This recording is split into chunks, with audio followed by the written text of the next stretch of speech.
غزوات میں رسول خدا صلی اللہ علیہ وسلم کی جانشین۔ کتب سیرت و تاریخ کا مطالعہ کرنے سے معلوم ہوتا ہے کہ رسول خدا صلی اللہ علیہ وسلم اپنی جانشینی کے مسئلے کے متعلق انتہائی حساس تھے، اور آپ جب بھی غزوات کے لیے چند روز کے لیے مدینے سے باہر جاتے تو آپ اپنا جانشین مقرر کر کے مدینے سے روانہ ہوتے تھے۔ تاریخ میں آپ کو ایک بھی ایسا موقع نہیں دکھائی دے گا جب آپ خلیفہ مقرر کیے بغیر مدینہ چھوڑا ہو۔ ذیل میں ہم سالانہ ترتیب سے آپ کے جانشینوں کا ذکر کرتے ہیں۔ سن 2 ہجری ماہ سفر 2 ہجری میں آپ کو جہاد کی اجازت ملی تو آپ نے قریش کے تجارتی قافلے کو روکنے کے لیے چند صحابہ کو ساتھ لے کر مقام وردان و ابو تک گئے، اور اس مہم میں آپ کے 15 دن صرف ہوئے۔ اس مہم کے موقع پر آپ نے قبیلہ خزرج کے سردار سعد بن عبادہ کو اپنا خلیفہ مقرر کیا۔ ماہ ربیع الاول 2 ہجری میں حضرت صلی اللہ علیہ وسلم غزوہ بوات کے لیے گئے تو آپ نے قبیلہ اوس کے ایک سردار سعد بن معاذ کو اپنا خلیفہ مقرر کیا۔ قرظ بن جابر نے مدینہ کی چراگاہ کو تاراج کیا تھا۔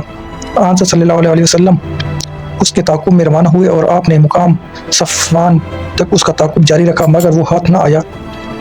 اس مہم کے موقع پر آپ نے اپنے آزاد کردہ غلام زید بن حارثہ کو اپنا خلیفہ نامزد کیا تھا۔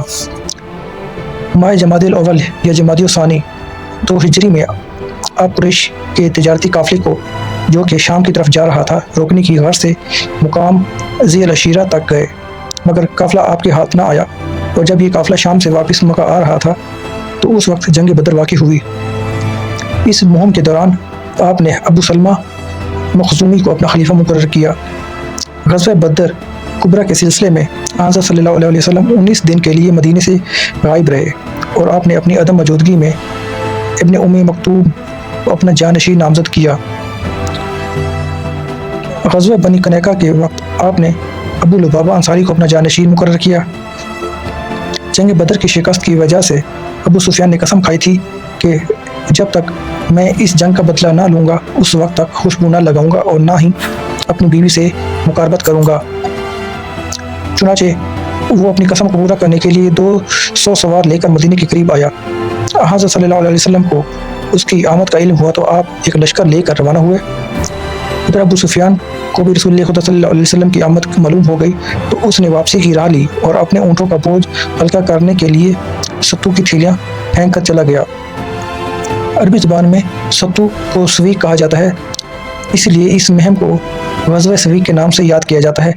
اس مہم پر روانہ ہوتے وقت بھی آپ صلی اللہ علیہ وسلم نے ابو لبابہ انصاری کو اپنا جانشین نامزد کیا تھا۔